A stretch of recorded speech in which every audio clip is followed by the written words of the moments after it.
Have you ever felt like you are constantly busy, running around all day, yet achieving nothing important? You are not alone. We often fill our days with noise, forgetting the music.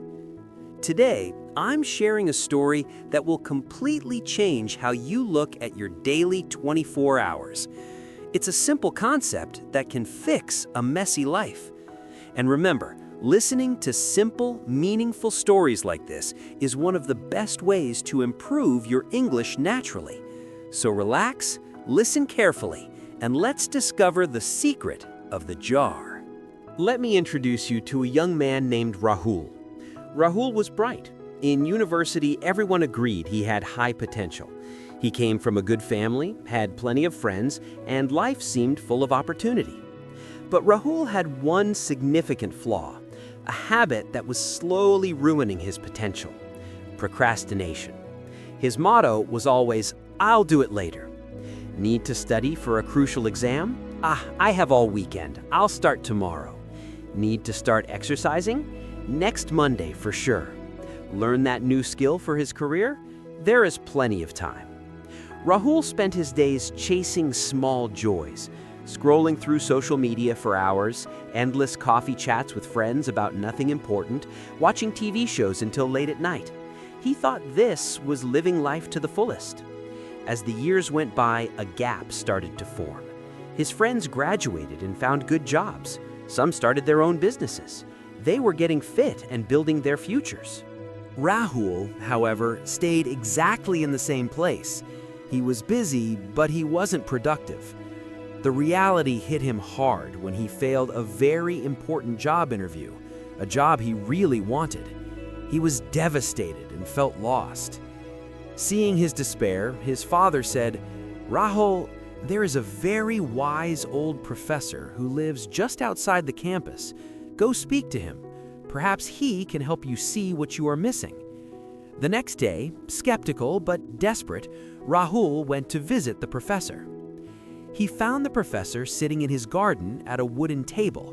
On the table, there were some strange items: a very large, empty glass jar, a pile of fist-sized rocks, a bowl of small pebbles, a bag of sand, and a glass of water. Rahul sat down and poured out his frustrations about feeling stuck. The professor listened patiently, saying nothing. When Rahul finished, the professor smiled warmly and said, "Let me show you something practical." The professor took the large glass jar and started placing the big rocks inside it, one by one, carefully arranging them until they reached the top. He asked Rahul, "Tell me, is the jar full?" Rahul looked at it and said, "Yes, Professor, it is full. No more rocks will fit." The professor smiled again. He picked up the bowl of small pebbles and slowly poured them into the jar. He shook the jar gently. The pebbles rolled down into the open spaces between the big rocks. He asked again, "Is the jar full now?" Rahul, beginning to understand, smiled back. "Yes, now it seems truly full." Next, the professor picked up the bag of sand and poured it in. The fine sand filled up every remaining tiny space between the rocks and the pebbles. "And now?" the professor asked. "Full," Rahul replied. Finally, the professor took the glass of water and poured it into the jar. The dry sand soaked up the water completely. The professor looked at Rahul intensely and said, "Rahul, this jar is your life." The big rocks represent the most important things: your health, your family, your deepest dreams, your personal growth, your integrity. If everything else was lost and only these remained, your life would still be meaningful. The pebbles are the other things that matter, but less so. Your job, your house, your car. They're necessary, but they are not the foundation. The sand is everything else, the small stuff: social media, gossip, worrying about things you can't control, mindless entertainment. The water is just wasted time. The professor leaned in close. Here is the lesson, Rahul. If you put the sand and the pebbles into the jar first, there is no room left for the big rocks. The same applies to your life. If you spend all your time and energy on the small, insignificant things, you will never have room for the things that truly matter. You will be busy but empty. Rahul sat in silence. The visual lesson was powerful. The professor concluded, "The good news is your jar is not sealed yet. Starting today, put the big rocks in first. Every morning, identify your big rocks for the day. Prioritize them.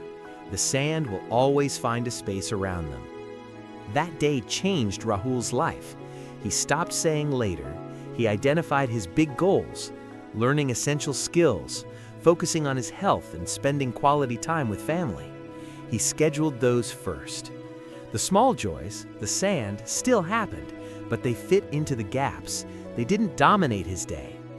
Years later, when Rahul became highly successful and respected, people would ask him the secret to his productivity. He would just smile and say, "I learned to put the big rocks in my jar first." We all hold that same jar every single day. The question is not how much time you have, but what you are choosing to put inside it first. Are you filling your day with sand, or are you making space for the rocks that will build your future? Take a moment today. Identify just 3 big rocks for tomorrow.